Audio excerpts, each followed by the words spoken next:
इस कहानी का परिचय। यहाँ एक लड़के नायक की कहानी है और एक ऐसे लड़के की जिसके बारे में आपने पहले कभी नहीं सुना होगा। कहानी में लड़कियां भी हैं, जिनमें हमारी पुरानी दोस्त डोरोथी भी शामिल है, और कुछ पात्र ओज़मा के भोज में भाग लेने के लिए एमरल्ड सिटी में इकट्ठा होने से पहले ओज़ की भूमि से काफी दूर भटकते हैं। वास्तव में मुझे लगता है कि आपको ये कहानी ओज़ के अन्य इतिहासों से काफी अलग लगेगी, लेकिन मुझे उम्मीद है कि आप इसे इस कारण से कम पसंद नहीं करेंगे। अध्याय 1, पिंगरी का राजकुमार। यदि आपके पास ओज़ की भूमि का नक्शा है तो आप पाएंगे कि महान नॉनस्टिक महासागर रिनकेटिंग साम्राज्य के तटों को धोता है, जिसके और ओज़ की भूमि के बीच नोम राजा के देश की एक पट्टी और एक रेतीला रेगिस्तान है। रिनकेटिंग साम्राज्य बहुत बड़ा नहीं है और समुद्र के करीब स्थित है। सभी घर और राजा का महल तट के पास बनाया गया है। लोग पानी पर बहुत अधिक रहते हैं, नौक विहार और मछली पकड़ने का काम करते हैं, और रिनकेटिंग की संपत्ति तट के साथ और उसके निकटतम द्वीपों के साथ व्यापार से प्राप्त होती है। रिनकेटिंग के उत्तर में नाव से 4 दिन की यात्रा करने पर पिंगरी द्वीप है, और चूंकि हमारी कहानी यहाँ से शुरू होती है, इसलिए मुझे आपको इस द्वीप के बारे में कुछ बताना चाहिए। पिंगरी के उत्तरी छोर पर, जहाँ ये सबसे चौड़ा है, भूमि तट से तट तक 1 मील है, लेकिन दक्षिणी छोर पर यह मुश्किल से आधा मील चौड़ा है। इस प्रकार, हालांकि पिंगरी उत्तर से दक्षिण तक 4 मील लंबा है, इसे बहुत बड़ा द्वीप नहीं कहा जा सकता। हालांकि ये बहुत सुंदर है, और समुद्र से इसे देखने आने वाले सीगल को यह पानी पर पड़ी एक बड़ी हरी कील जैसा लगता है, क्योंकि इसकी घास और पेड़ इसे पन्ना जैसा रंग देते हैं। घास ढलानदार तटों के किनारे तक आ गई थी। खूबसूरत पेड़ पिंगरी के पूरे केंद्रीय भाग पर कब्जा कर चुके थे, जिससे एक निरंतर उपवन बन गया था जहां शाखाएं ऊपर की ओर मिलती थीं और उनके नीचे निवासियों के आरामदायक घरों के लिए जगह थी। ये घर पूरे द्वीप में हर जगह बिखरे हुए थे, इसलिए कोई कस्बा या शहर नहीं था जब तक कि पूरे द्वीप को शहर न कहा जा सके। पत्तियों की छतरी ऊपर की ओर धूप और बारिश से आश्रय का काम करती थी, और उपवन में रहने वाले सभी लोग सीधे पेड़ों के तने और घास की ढलानों के पार नॉनस्टिक महासागर के बैंगनी पानी को देख सकते थे। द्वीप के बड़े छोर पर उत्तर की ओर पिंगरी के स्वामी और शासक राजा किट्टिकेट का शाही महल था। यह एक सुंदर महल था जो पूरी तरह से बर्फ सफेद संगमरमर से बना था और चमकते हुए सोने के गुंबदों से ढका हुआ था, क्योंकि राजा बहुत अमीर था। पिंगरी के तट पर पूरी दुनिया में सबसे बड़े और बेहतरीन मोती पाए जाते थे। ये मोती बड़ी सीपियों के खोल में उगते थे और लोग सीपियों को पानी से बाहर निकालते थे, दूधिया मोती खोजते थे और उन्हें अपने राजा के पास ले जाते थे।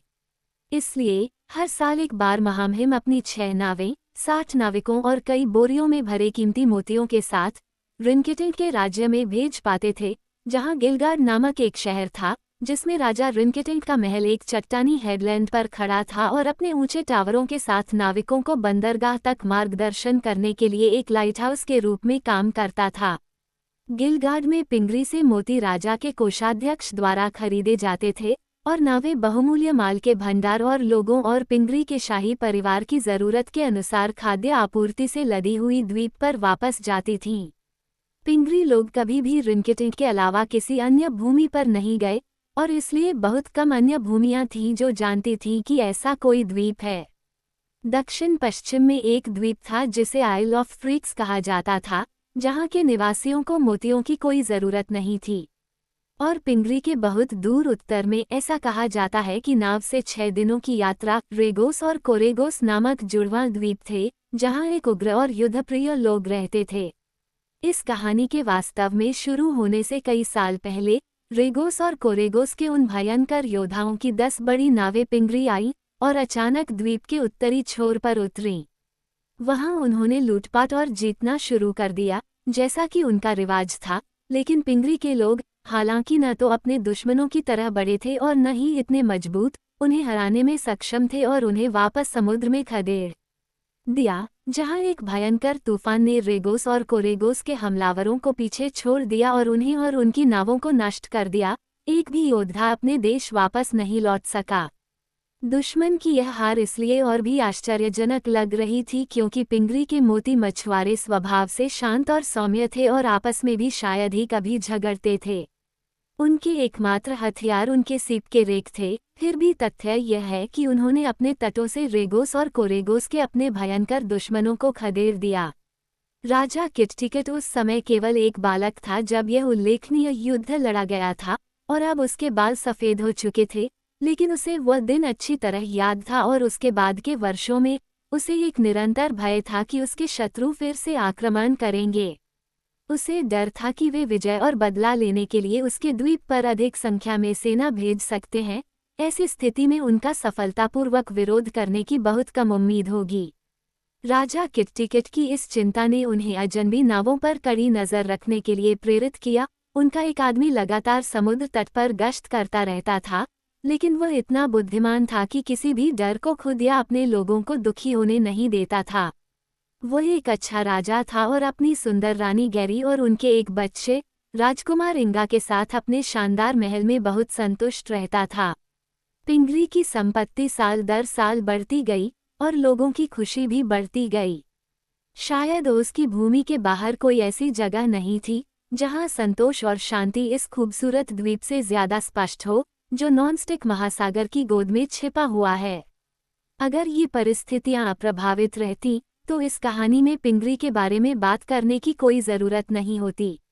प्रिंस इंगा, जो पिंगरी के सभी धन और राजत्व का उत्तराधिकारी था, हर तरह की विलासिता से घिरा हुआ बड़ा हुआ, लेकिन वह एक मर्दाना छोटा सा आदमी था, हालांकि कुछ हद तक गंभीर और विचारशील था, और वह एक मिनट भी बेकार नहीं बैठना चाहता था। वह जानता था कि तट के किनारे सबसे बढ़िया सीप कहाँ छिपे हैं और द्वीप के किसी भी आदमी की तरह मोती खोजने में सफल था, हालांकि वह बहुत दुबला और छोटा था।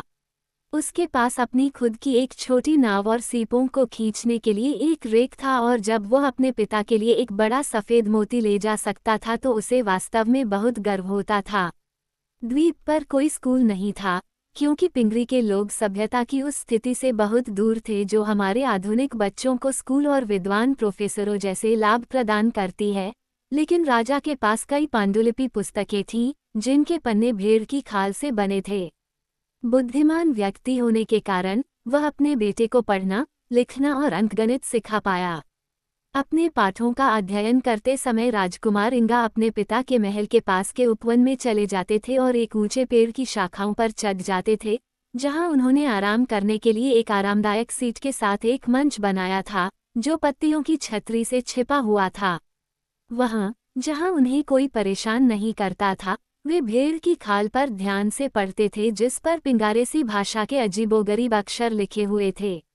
राजा किटटिकट को अपने छोटे बेटे पर बहुत गर्व था, और जल्द ही उसे इंगा के विवेक का बहुत सम्मान होने लगा और उसने सोचा कि वह राज्य के कई मामलों में अपने पिता के विश्वास में लेने के योग्य है।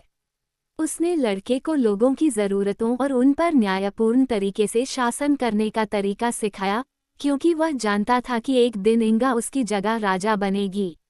एक दिन उसने अपने बेटे को अपने पास बुलाया और उससे कहा, हमारा द्वीप अब काफी शांतिपूर्ण लगता है, इंगा, और हम खुश और समृद्ध हैं, लेकिन मैं रेगोस और कोरेगोस के उन भयानक लोगों को नहीं भूल सकता।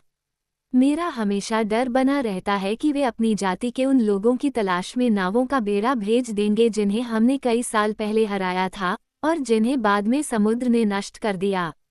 यदि योद्धा बड़ी संख्या में आते हैं तो हम उनका विरोध करने में असमर्थ हो सकते हैं, क्योंकि मेरे लोग लड़ने के लिए बहुत कम प्रशिक्षित हैं। वे निश्चित रूप से हमें बहुत अधिक चोट और पीड़ा पहुंचाएंगे। राजकुमार इंगा ने पूछा, तो क्या हम अपने दादा के समय की तुलना में कम शक्तिशाली हैं? राजा ने सोच विचार कर अपना सिर हिलाया।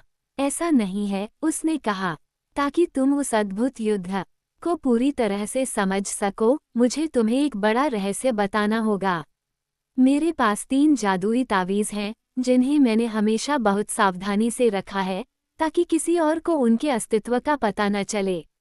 लेकिन कहीं ऐसा न हो कि मैं मर जाऊं और रहस्य खो जाए, इसलिए मैंने तुम्हें ये बताने का फैसला किया है कि ये तावीज़ क्या हैं और वे कहाँ छिपे हैं।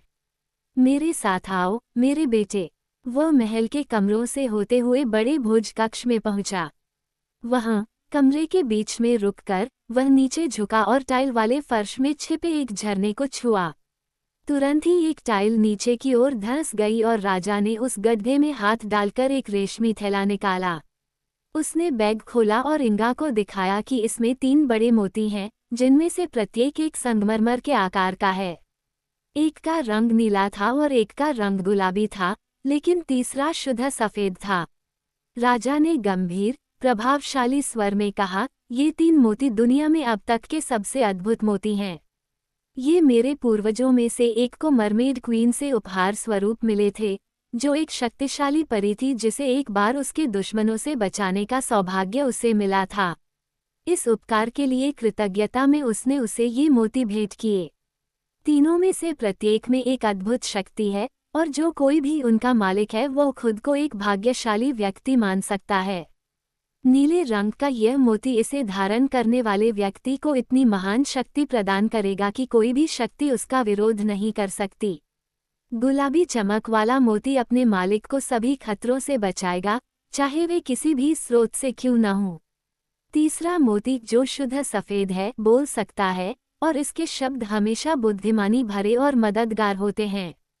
यह क्या है, मेरे पिता? राजकुमार ने आश्चर्यचकित होकर कहा, क्या आप मुझे बता रहे हैं कि मोती बोल सकता है? ये तो असंभव लगता है। तुम्हारा संदेह परी शक्तियों के बारे में तुम्हारी अज्ञानता के कारण है, राजा ने गंभीरता से उत्तर दिया। सुनो मेरे बेटे, और तुम जान जाओगे कि मैं सच बोल रहा हूँ। उन्होंने सफेद मोती को इंगा के कान के पास रखा और राजकुमार ने एक धीमी आवाज को स्पष्ट रूप से कहते हुए सुना, आपके पिता सही हैं। जो आप नहीं समझ पाते हैं, उसकी सच्चाई पर कभी सवाल न करें, क्योंकि दुनिया आश्चर्यों से भरी है। मैं आपसे क्षमा चाहता हूँ, प्यारे पिता, राजकुमार ने कहा, क्योंकि मैंने मोती को स्पष्ट रूप से बोलते हुए सुना था और उसके शब्द ज्ञान से भरे थे। राजा ने फिर कहा, अन्य मोतियों की शक्तियाँ और भी अधिक हैं। यदि मैं अन्य सभी मामलों में गरीब होता, तो ये रत्न मुझे दुनिया के किसी भी अन्य राजा से अधिक अमीर बना देते। मुझे विश्वास है, इंगा ने सुंदर मोतियों को बहुत विस्मय से देखते हुए उत्तर दिया। लेकिन मुझे बताओ, मेरे पिता, जब ये अद्भुत शक्तियाँ आपकी हैं, तो आप रेगोस और कोरेगोस के योद्धाओं से क्यों डरते हैं? शक्तियाँ केवल तब तक मेरी हैं जब तक मेरे पास मोती हैं, राजा किटटिकेट ने उत्तर दिया, और मैं उन्हें हमेशा अपने साथ रखने की हिम्मत नहीं कर सकता क्योंकि मुझे डर है कि वे खो सकते हैं। इसलिए मैं उन्हें इस गुफा में सुरक्षित रूप से छिपा कर रखता हूँ। मेरा एकमात्र खतरा यह है कि मेरे पहरेदार हमारे दुश्मनों के आने का पता लगाने में विफल हो सकते हैं और योद्धा आक्रमणकारियों को मोती सुरक्षित करने से पहले मुझे पकड़ने की अनुमति दे सकते हैं। उस स्थिति में मैं प्रतिरोध करने में पूरी तरह से असमर्थ हो जाऊंगा। मेरे पिता के पास महान युद्ध के समय जादुई मोती थे, जिसके बारे में आपने अक्सर सुना होगा, और गुलाबी मोती ने उन्हें नुकसान से बचाया, जबकि नीले मोती ने उन्हें और उनके लोगों को दुश्मन को भगाने में सक्षम बनाया। अक्सर मुझे संदेह होता है कि विनाशकारी तूफान परी जलपरियों के कारण हुआ था, लेकिन यह एक ऐसा मामला है जिसका मेरे पास कोई सबूत नहीं है। मैं अक्सर सोचती रही हूँ कि हम उस युद्ध को कैसे जीत पाए, इंगा ने सोच समझकर कहा। लेकिन अगर योद्धा फिर से आए तो मोती हमारी मदद करेंगे, है ना? वे पहले की तरह ही शक्तिशाली हैं, राजा ने घोषणा की। वास्तव में, मेरे बेटे, मुझे किसी भी दुश्मन से डरने की जरूरत नहीं है। लेकिन कहीं ऐसा ना हो कि मैं मर जाऊं और यह रहस्य अगले राजा के हाथ न लग जाए, इसलिए मैंने इसे अब तुम्हारे पास सौंप दिया है। याद रखो कि ये मोती पिंगरी के सभी राजाओं की असली विरासत हैं। अगर कभी मुझे तुमसे छीन लिया जाए, इंगा, तो इस खजाने की अच्छी तरह से रक्षा करना और यह मत भूलना कि यह कहाँ छिपा है। मैं नहीं भूलूंगी, इंगा ने कहा। इसके बाद राजा ने मोतियों को उनके छुपाने के स्थान पर वापस रख दिया और लड़का अपने कमरे में चला गया, ताकि उस अद्भुत रहस्य पर विचार कर सके जो उसके पिता ने उस दिन उसे बताया था।